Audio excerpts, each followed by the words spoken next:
here with our in-house sommelier, Kyri. Welcome back. Hello, everyone. Nice to be with you again. We look far and wide for really interesting champagnes to include in the club, and they always have something to teach you. And this month is certainly no exception to that. We have a very interesting theme, and the theme is aging of the champagne sur Pointe versus sur Latte. Kyri, which is basically, what does that mean? So sur Pointe is on point, literally on its nose. Completely on its nose. And then sur Latte is actually laying as flat as possible, which is the most efficient way of laying wines down in the cellar. And why we're going to look at the two differences between how they do that and why they do that. So let's get into it. Why do they do it? Okay. So it's rare to see a wine aged from the beginning to the end sur Pointe. Extremely rare. And that's one of the first wines we're going to look at today. They do that exactly, and then look at why they do that. Ployez-Jacquemart. And then there's some other amazing houses, including the second house we're going to look at, but many other bigger houses, the most expensive brands that you may know, that also use sur Pointe for the finishing of their wines. All right, so let's get into it. Let's do it. Sur Latte. Most champagnes, when they're aging down in the cellar, they've got the yeast inside the bottle. The yeast has been added to trigger the second fermentation that creates the bubbles. While those champagnes are in the winemaker's cellar, they have the yeast contained within the bottle.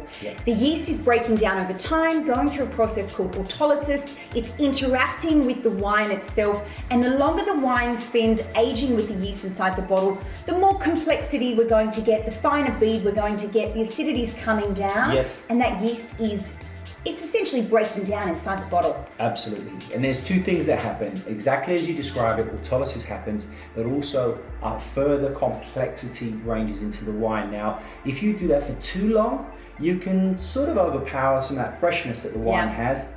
So one of the things that they do is once they start to get the sediment or the lees to come into the neck, they lift the bottle up, which is part of disgorgement. Okay, that's the process a little bit later down the track. So once it sits up on the neck, all the yeast lees sit in the neck, and it's going to take a much longer time for the yeast lees to impart any sort of creaminess or richness into the wine.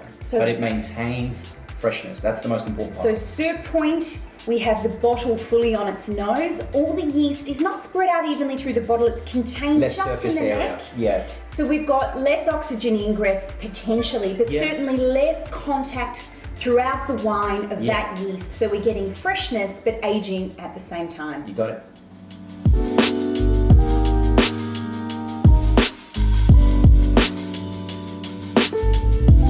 So the first house we're looking at this month, which is destined for all of you lovers, is the house of Ployez-Jacquemart, which are based in a little town called Ludes in the Montage de Reims. So if you're looking at it, it's this sort of the sea, the backwards sea that goes across Champagne.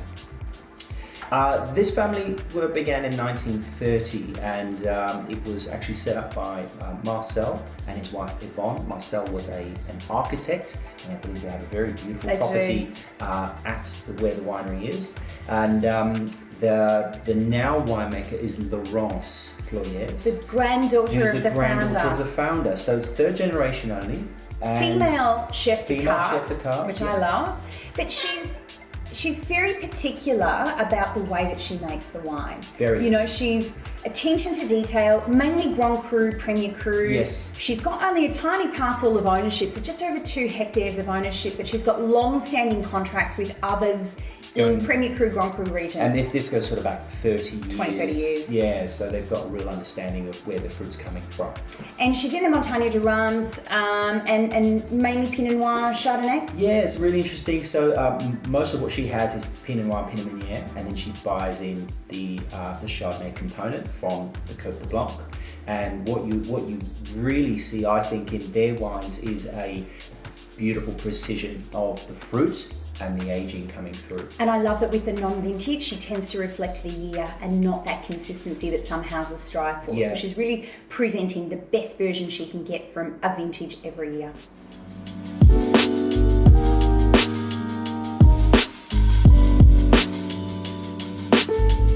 And the first cuvee that is coming to all of our club members this month is a cracker. It's called the Extra Quality Brut, which I think is a slightly bizarre name. But Extra Quality Brut. What but is it's that? good. It's I was good. actually had to look that up. It didn't make any sense to me. I think it's it's surely derivation subjective. or derived from Extra Brut. Thanks, Tango. Cheers, mate. Sorry. It's derived from extra root, meaning drier, and the quality, well, just didn't escape. So clearly it's in the bottle. Look, it's a good wine, isn't it? I have to say, not only do we think it's a fantastic wine, when we did our homework on this wine, every serious critic in the world at some point has given this a fantastic review, a really good score. It is 60% red fruits, yes. So Pinot Noir and Pinot Meunier. We have 40% Chardonnay, and of course the wine-aged Pointe. And so I'm going to do a little demonstration for you guys at home so you understand what the hell we're talking about. Pointe. When the bottle goes into aging, it literally sits like this, and there's hundreds of them, and they're usually stacked up against the wall. Not very efficient, is it? It's not, but you know, when you run a small estate and you're looking at quality, you don't mind doing these things because it actually makes to produce a much better wine. So the yeast leaves get captured in the bottom of the neck. The wine sits up here, and there's no real much contact at all. So what you're doing is, whilst you're having that aging potential, and it sits, I think, 4.5 years in the cellar, which is pretty good for a non-vintage, right?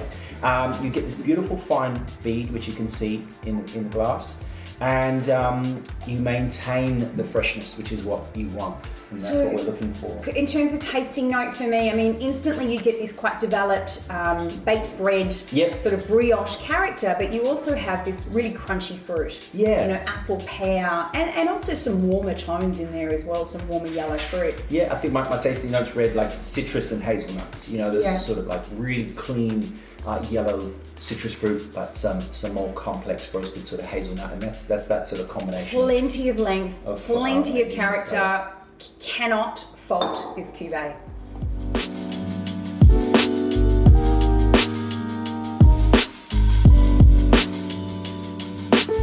Second Maison that we're featuring that's coming out to all of our connoisseurs is the Maison Palmer and Co. And we like this house, don't we? Kyla, I think you're doing them an injustice.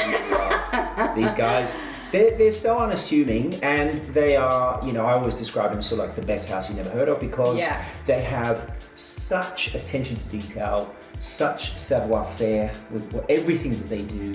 Every time we go to Champagne and we take people to the Maison, they're blown we visit away. their cellars. They see so they're famous for large formats. That's one of the things they do really, really well, and they actually ferment in these large formats, which is another topic another time. Yeah.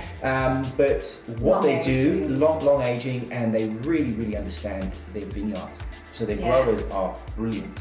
Started in 1947, 7 growers originally, named after a biscuit company because they couldn't get an acronym of the names of the 7 founders to work. So they're like, bugger it, we'll just name it after a biscuit company from England. And it was the most famous or most well-known biscuit with the Remois, or the people of Reims, at the time of the war, and it was imported from the UK. And easy to pronounce it's for actually, a global market. was it Huntley and Palmer biscuits, and they used like that. Palmer and company. So Palmer and Co, you can say we're very fond of. We think the wines are outstanding.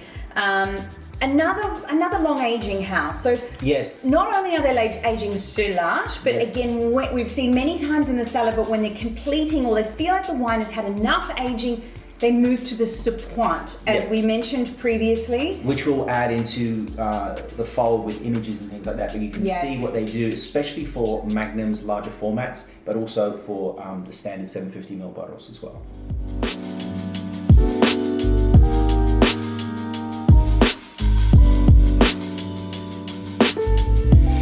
Next up is the Palmer and Co Blanc de Noirs. What is a Blanc de Noir? Blanc de Noir means that it can be made from any of the black skin varieties, which is Pinot Noir, Pinot Meunier in this instance. And you can have a straight Pinot, straight Meunier, or a blend of both. And you make a white wine out of it. Correct. Blanc de Noir. As you can see, this is clear, but it is also quite a dark colour. Deep golden colour. Deep golden colour, and that is actually some of the colour from the skin just seeping into it, which gives you some body and structure as well. You do. So you've got a completely different wine here. So you've got more depth, more power, more boldness, Yep. a lot richer. You say in your tasting notes, a bit more exotic. I think you're right. Yes. For me, sometimes I love the length of a Chardonnay. Yeah, I think you're I'm addicted. not always I think a you're Blanc de addicted to Noirs acids fan. or acidity. I am a bit of an and acid junkie. I've always been a Burgundy lover, Yeah. a Pinot lover, and I always find that, you know, I'm coming back to that vinous character with this sort of style, and that's what I love. It's and rich everyone's got their own succulent. thing. Yes, if you want to use the word succulent, I will take that. I love how it is broad in the mouth. It's not line, that beautiful fine line that Kyla always describes with Chardonnays and that mineral dimension. It's actually rounder and richer. This is for, you know, you could quite happily smoke a cigar with this. Yeah. You know, so it is actually a 50-50 split of Pinot Noir and Pinot Meunier from the Montagne de Reims, from that spot in that seed, and a little bit of fruit from the Vallée de la Marne, not too much. And we're really looking at some amazing spots, really La Montagne, Villa d'Hommage, Ployez-Jacquemart, you name it. They're all sort of Premier and Grand Crus. And how long have we Bouzy, got Embonné. in a cellar on this cuvee? So we're aging sur Latte. Yeah, it's 4 years. 4 years. And then a post-disgorgement of Yeah. 6 months. Which is quite generous. So Yeah. taking the yeast out, putting in the dosage, which is about 6 or 7 grams on this wine, Yeah. and then going back into the cellar for a 6-month period while the wine gathers its thoughts. You have an integration of the dosage. You've had a shock of air. You've had the yeast removed, so it needs this settling period. So 6 months, and then of course we're in Australia, so we've got a long period of way to travel before it gets to us, before we finally get to pop the cork and enjoy it. But a superb example from Palmer and Co. And a gold medal winner at the International Wine Challenge again. Palmer and Co. Clean up, yeah. across their vintage, Blanc de Blanc, Brut, you name it. You cannot they've go done wrong with this such house. good work, yeah. Awesome.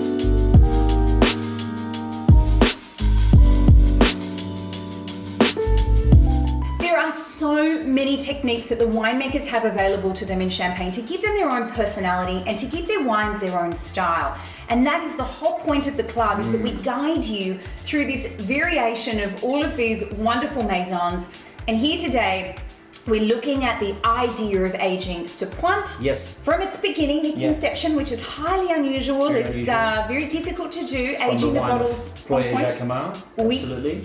Versus a sur la aging, which is more traditional on its side. Each of the winemakers in Champagne bringing their own thought, ideas, knowledge, sometimes taking from their ancestors, sometimes taking from vintage in other countries, but always experimenting to improve the process of creating Champagne. And then you at home are armed with that knowledge. You know more about the Champagne, and you actually have a deeper and greater appreciation of it, which is the whole reason why we started this club in the first place. We hope you enjoy the wines this month, and we can't wait to see you on the next episode. Bye for now. See ya.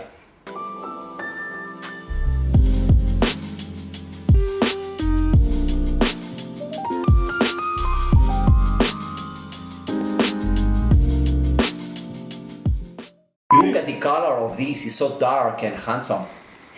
A bit like you, darling. Thank you. I wasn't fishing like this for a compliment, but I take it. 3, 2, 1. I was expecting I thought you was going to start. All right. I'll do it, mate. I'll do it. I'll do it. I'll do it. And fine mousse, but with real grunt, crunch and beautiful defined fruit. You thought that was shit, didn't you? Let's just carry on. Was it written all over my face? Come on, let's focus. Who's starting, you or me? I need to get into it. Come on. You're the one that needs to focus, All right, buddy. we'll start. ADHD kid. 2, 1. Second maison that's coming out to all of our connoisseurs is the Maison Palmer and Co, which for me is, oh God, I have to put Tango down. No, they don't put him down. We just got him. It's driving me crazy. Can you take Tango into another room or out the front for a bit, just because he's scratching around and we're not going to get this finished. Shape up. Quick up. Alrighty, so Kyla, it's your go. I'm going to count you back in. Kyri, it is Côte de Cézanne. I will work this shit out. You work it out real fucking fast because we're counting in. All right, let's go. I was in a rush. I'm always in a rush, that's right. Oh, God. Slow your shit down. Whoa, man. whoa. Might You want a bucket? might end up enjoying life. Who knows? I'll enjoy life later. No, I'm fucking rich. Or dead.